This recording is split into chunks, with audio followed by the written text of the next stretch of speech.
Welcome, friends, to Crazy Women Country, where women's voices matter. We bring you the greatest female voices in the music industry, from the artists, songwriters, and producers, to managers and executives, and all the women who make the music industry what it is today. Thank you for joining us.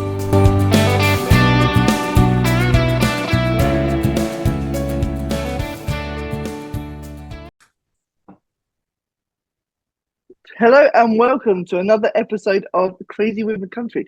I'm Paula, and today we have Carrie Cunningham with us. How are you doing? Great. How about yourself? I'm doing great. Absolutely fantastic. Thank you. I'm kind of half dressed in workwear and half dressed in pajamas. It's so cool. You've got a lot of computers. I was going to say the benefit of being on the internet and, only seeing half of you. At least you're wearing red. I'm wearing red today too, red and white. But there you go. There you go. Perfect. I'm so sorry, you guys. Everybody that's out there listening, I apologize. It's part of the crazy. What's for the crazy? I keep getting quick messages and it just keeps coming through. My word. You gotta love it. Computers. Yeah. So I threw it in the trash. Hopefully that works. Oh, no, that is so funny. Okay, so before we get too deep into this, tell everybody who is Carrie Cunningham.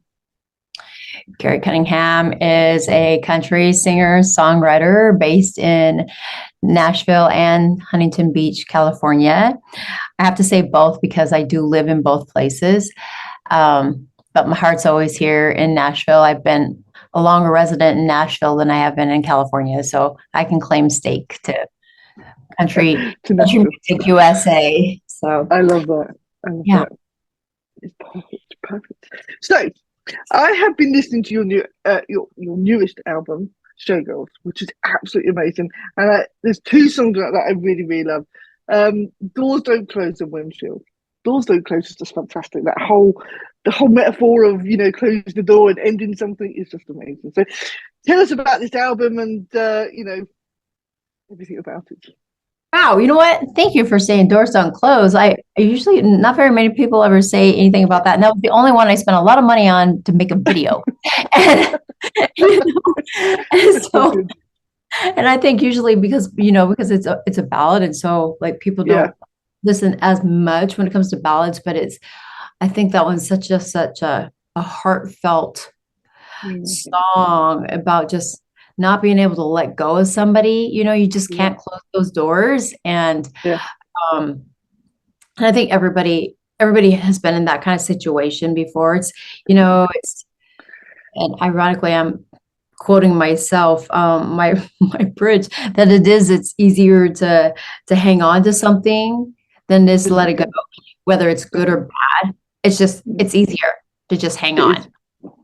It is definitely. I just love the whole way that song goes, and you can really feel the emotions through the words and through the lyrics and everything else. So I really got drawn in on that one. So I absolutely love that song. Thank you. Absolutely love it too. Thank you. Well, your question was talk about the whole Showgirl album. Yes. So I wasn't really even going to come up with the album. It was by happenstance. 2019, I was going to take a break from going on the road and just take a break from music altogether because I kind of just got burnt out. And this was right before COVID hit. I kind of make a little joke and say that I was like, well, if I'm not going to tour, nobody's going to tour. That was really kind of a mean joke. But so I was driving home from a tour in 2019, and I was just kind of watching. I was timing myself between how many hours it was going to take me to get home versus mileage, and like I was 17 hours away from home, and I was driving by myself, and I had just got dropped off my musicians at their place. They lived up in Washington, and technically Oregon on the border, and I was going to drive home. And I'm pulling the trailer full of gear and in my truck. And I like that alone time, being on the road, hence the windshield. and, and I was just watching the miles go by and the time. And I just found myself going, okay, how many more miles until I'm here? Oh, I'm already halfway home. And I found myself going, well, like in 14 miles, I'll be 700, like more to go. And then, I mean, I'm like, that's like almost halfway. And then I just started coming up with that and thinking about my life being out on the road. And so I ended up starting to write the song Showgirl on the road coming home. And I was like, well, there's no point in even dealing with this song because you're taking a break, Carrie. But then I was like, no, actually, what if you decide to just write songs and look at other songs you've written over the past couple of years that have to do with either A, being on the road, or B, showing people all your different creative styles and when it comes to writing, because I'm not just straight down the middle country, and I'm not pop country, and I'm not Americana country. You know, I'm a conglomerate. And I was like, I think I should put together an album now that we're all in COVID, and just keep the music going, because I thought that I could take a break, but I really couldn't. I think my break was, I don't know, maybe a few months. You know, and I just had this draw to just want to be able to put things out, and that's how I ended up putting out an album or a song every month in 2021, and then put them all together as the Showgirl album for 2022. And it was fun to be able to just each month put out something completely different than was the month before. So it was neat. It was interesting. And it actually kind of sparked me to do my the follow-up songs that we're going to talk about soon. Awesome. But I mean, even though you took a break, you were still taking it. You may have taken the travel break from it all. I think it's really hard to take a break from something you love so much. Yeah. So you still had that, you know, you still be able to write and everything else, but the traveling was something you could take a break from. Because I can't imagine the touring you guys do must be intense. It all looks like fun and everything else from a fan's point of view when you're on stage, but everything that goes on behind it must be very, you know, stressful and lonely and all sorts. So yeah, it's so much work. And oh, thank you. You know, it's true, because like not the general public doesn't really know what all goes into being a performing artist or being a performing songwriter. I mean, that's a double dip when you're thinking about you're trying to write those songs and you're putting them out there and trying to support that album that you just wrote, you know, by being on the road. So it's quite a jaunt. It must be difficult, but well, you know, as fans, I think we all appreciate it. And I must admit, every artist covers up so well how much, you know, the stress you guys must be under. You know, but it's awesome. So yeah, you've got the newest single, haven't you? Which is Just Like. Which is another major anthem. I love this song. This is a whole new take on the love song. I think it's very, very cool. I absolutely love it. So tell us all about Just Like. Well, Just Like came up because I was in a writing session with country artist Riley Roth, and we had a writing session down at Warner Chapel, and we were passing back and forth different ideas. And I know that like she's totally in love with her now fiance, and we were just talking about kind of being in love. And she's like, well, I kind of have this idea, and she's like, you know, talking about want to be just like somebody. And it's like, oh, that's a great idea. So we ended up writing it, but it was more slower. We just kept thinking of like people walking down the aisle together. And we're like, oh, this is a beautiful like wedding song.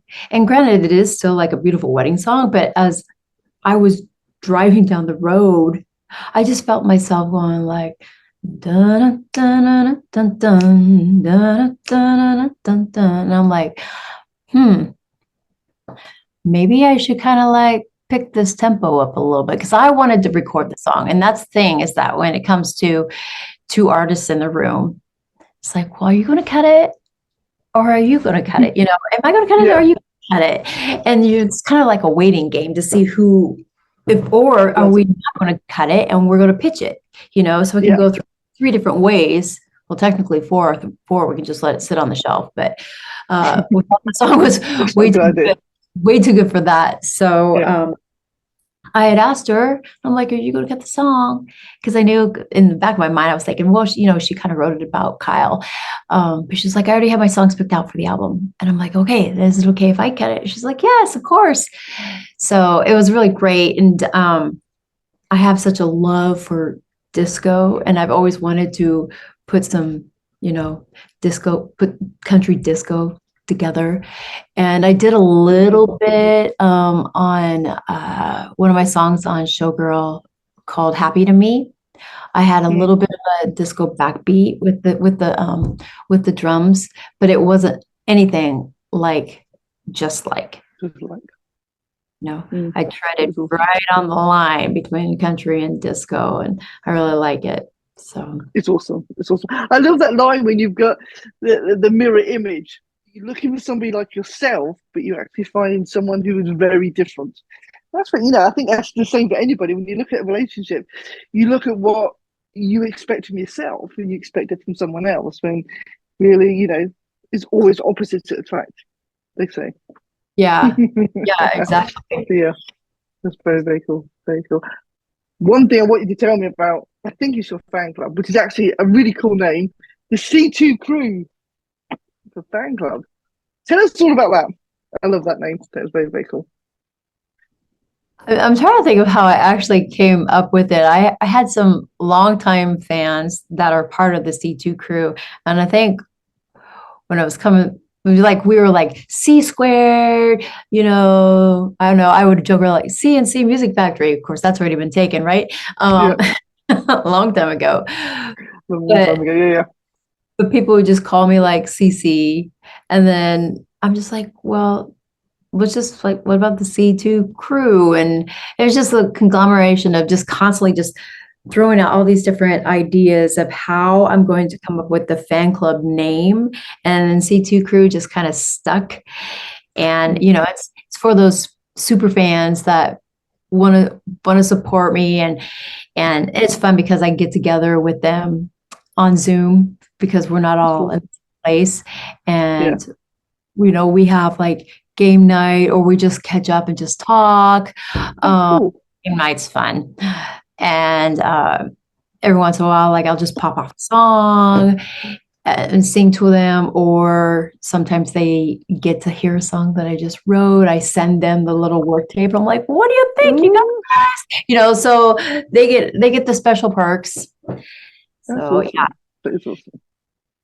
So everybody, you need to check it out. And I love that name, C2 Crew. Some fan clubs have really difficult names to remember, and you're like, really? But C2 Crew is very, very cool. I love that name. Thank you. Short and sweet, right? Definitely. Short and sweet. You can remember short and sweet. Perfect. Okay. So we're at that part of the interview. Are you ready for our 13 crazy questions? Yes. This is the scary part. Yes. Scary part. Okay. All right. My brain better get working here.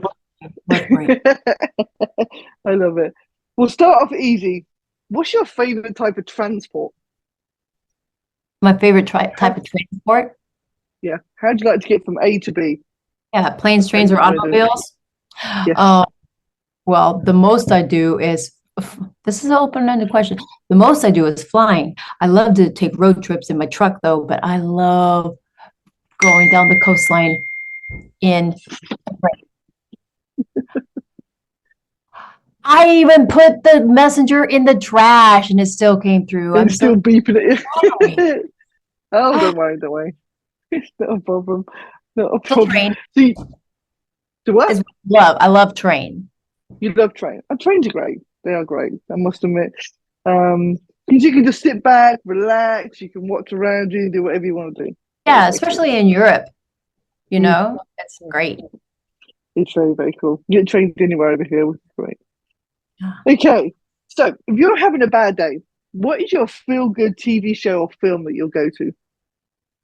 Oh, if I'm having a bad day, feel good TV show or film. I would probably have to say Marvelous Mrs. Maisel. And I haven't had too many bad days lately, and so I'm a little behind. You need to have a slightly low day so you can catch up on the Yeah, episodes. and I had a binge kind of series with my husband, and we were watching oh my gosh, what's his name? Ted Lasso. Okay, And yeah. I'm really sad that Ted Lasso is now over in my house because the series are done. But I think actually instead of Marvelous Mrs. Maisel, like I think I was kind of addicted to Ted Lasso because I love that guy. It was just such a great character. And he put you in a great mood. Everybody on that series puts you in a good mood. Good mood. And that's what you need. That's what you need. Oh god, there you go. It's my now, see that? It doesn't matter. Bloody people are a pain. Okay. If I came to you and said I have a dead body, do you know a good place to hide it?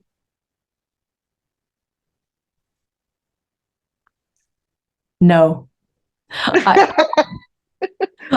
can't think of any place that would be able to hide it. Yeah, no. Nope. Okay. I'd be sorry. I mean, like we toss it in the river. Dead body and all. I love that. Okay. If you could write with anyone, dead or alive, who would you write with?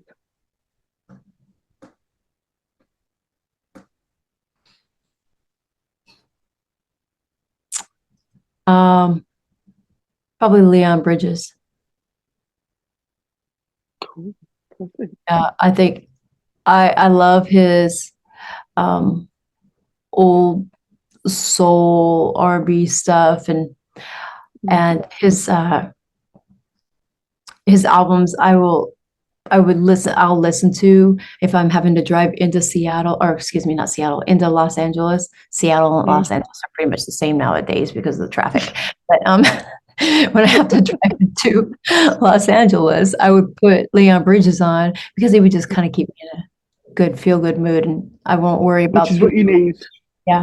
When you're stuck in traffic, you don't need that angry music before you kill someone. I love that. If your life was a reality show, what would it be called? Well, my mind started going through like actual reality shows. It's like Love Island. I'm like, no. Big Brother, no. The Bachelorette, no. It would be called. These are hard questions. Not like, is the sky really blue today? Why, yes, it is. We can't make them too easy. I know. My reality show would probably be called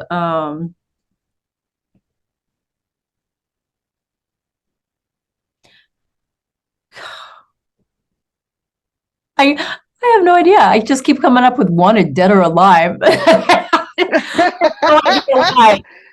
have no idea why. That would be different. Wanted Dead or Alive. That's what keeps popping in my head. Now I'm thinking about burying dead bodies too. Dead or Alive, isn't that a Bon Jovi song? Hasn't he got a Bon Jovi? It is. Yeah, like 1986.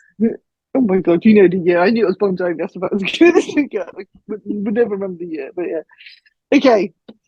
Which artist would you love to duet with? Midland. It's a band. I mean, it's not an artist, but Midland, if it was a band, if it was just a solo artist, probably Morgan Wallen. Oh, okay, cool. Yeah, that'd be very cool. Okay, we'll put it out there. Okay. Everybody, we need to spread it. We need to spread this around. Okay, if you owned a bar, what would you call it? A different one. That might be different. I think it's alcohol involved. Might be easier to name a bar than a. I actually thought of a really funny bar name about 6 or 7 years ago. I go, it'd be really fun to own a bar called Tits and Tats. Tits and tats. That'd be very cool, actually. Very cool. Must Those who have know the one or the other to enter. all-female bar. I love that. I love that. Or both. Well, I would be in the both category too. yeah. Perfect. That is awesome. I love that. That is probably the best name I've ever heard for a bar. I tell you, we need to do this. Okay, what scares you the most? What scares me the most?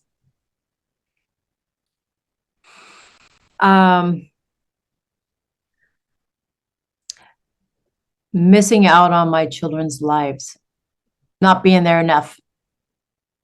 That's the biggest thing. That's what keeps me up at night. So that's difficult with your career as well. So it's very hard. It's very hard to balance everything. Yeah, it's gonna be difficult. Okay, what would be your plan for a zombie apocalypse? What would be my plan for a zombie apocalypse? Well, I am definitely a fight, not flight mode kind of girl. So I'd probably be like suiting up and like. I love the sound effects as well. Those zombies better watch out because you're gonna kill them. They're dead, man. Right. That's right. I love it. Okay, what is your guilty pleasure food? Ooh.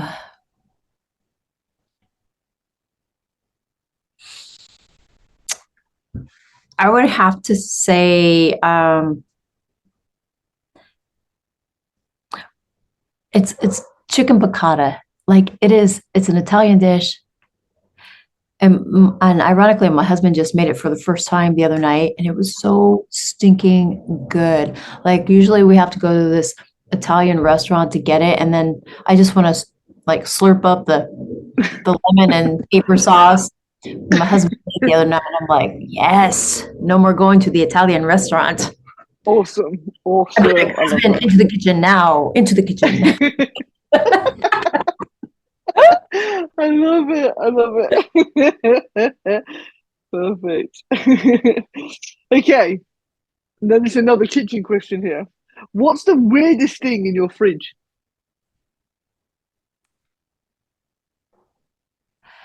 The weirdest thing. Well, people might think it's weird, but like I drink aloe vera juice daily. Mm. And so that might be weird for some people. Very, me personally, very health conscious. So I'm not sure if there's anything really weird. I mean, Really weird. except for that kimchi that my daughter finally threw out of from the refrigerator that she looked at the date. She's like, Mom, this says October 2022. Yeah, that needs to Yeah, we need to get that out of there. Don't take the lid off because God knows what's going to happen. I love that. Okay. What three things would you always have with you? My lipstick. It's the only girly girl thing that I'm really on is my lipstick. Pen and paper. Mm. Lipstick, pen and paper, and I can do without my cell phone. Come on, Carrie. Maybe probably my boots. My boots. I love your boots. I must admit, I've got a pair of cowboy boots, and I've had them for years, and I'm still wearing them things in. And I wear them quite regularly, but it's still like, sometimes you wear them, it's like, yeah, perfect. And then you just wear that wrong pair of socks with them or something, and it's like, damn, that hurts. Yeah. But seriously. Yeah, I have a few pair of boots, but this one particular pair I've had they were my first pair of boots actually, and I've had them resold twice and they need to go back in again. And I think I've had them for since like 96. Wow. Yeah. And Yeah. they're still going. That's cool. They're still going. That's good. That is good. Okay, last question. Okay. Okay, if you could visit anywhere in the world, where would you like to go?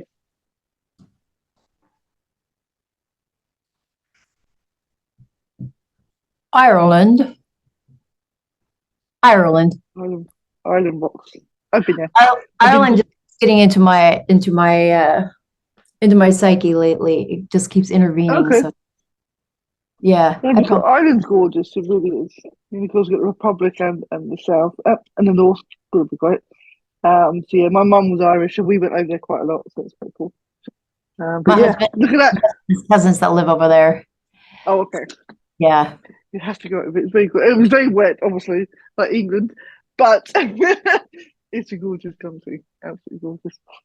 You survived our 13 crazy questions. Well done. Oh, Well done. that was fantastic.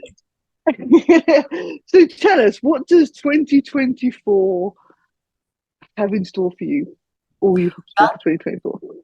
I'm coming out with another single, April 12th. It's called Habit. And it's another country disco song. It's a little bit more intense than Just Like. Just Like was kind of nice and groovy, and this one's more in your face. Yeah, definitely more tempo, more in your face. And I've been working on a Christmas album for a couple of years now. I'm fingers crossed that I can get this thing done. All the songs are done. I keep looking this way because they're on my whiteboard that's right over there. Oh, okay, yeah. All the songs are done. It's just a matter of like getting the funding to do it. And it's kind of like it's a project where I want special guests to come in and sing on it. So that's something I'm working on. Yeah. So, and I have a few shows up in the Northwest that I'm going to be performing at. But I'm also like a benefit auctioneer. So I've been fundraising, auctioneering. So I got things coming all over the place. Well, it's always good to be busy. Always good to be busy. I don't know what I'd do with myself if I wasn't. You'd be bored out of your brains. You'd be like, I know, right? We're finding things to do. The Christmas album, I have to ask, are they all original songs or are they? I love Christmas albums, but there's so many albums out there. You get the combination albums, and they've all got the same songs, but in different orders. You know what I mean? They just sort of travel through the years, and you're like, oh, we want something different. That'd be good. So fingers crossed. Fingers crossed we can get that going, because that'd be cool. Yeah, it was an entire complete concept Christmas album. So it has a theme throughout the whole thing. Oh, okay. Yeah. Oh, I'm looking forward to that now. We need to get the word out. We need to get people, helping to fund this and stuff. That's right. Awesome. Well, it's been really cool talking to you. You too. Especially with your jet lag, flying and everything else. That's very, very cool. So make sure you click on the links below. We'll have all of Carrie's websites and stuff.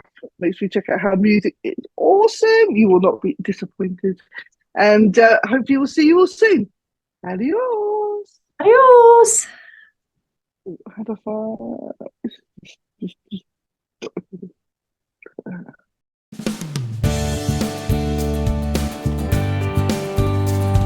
If you enjoyed today's episode of Crazy Women Country, don't forget to give us a thumbs up. Be sure to click the subscribe button for new interviews weekly. And thank you, friends, for joining us today on Crazy Women Country, where women's voices matter.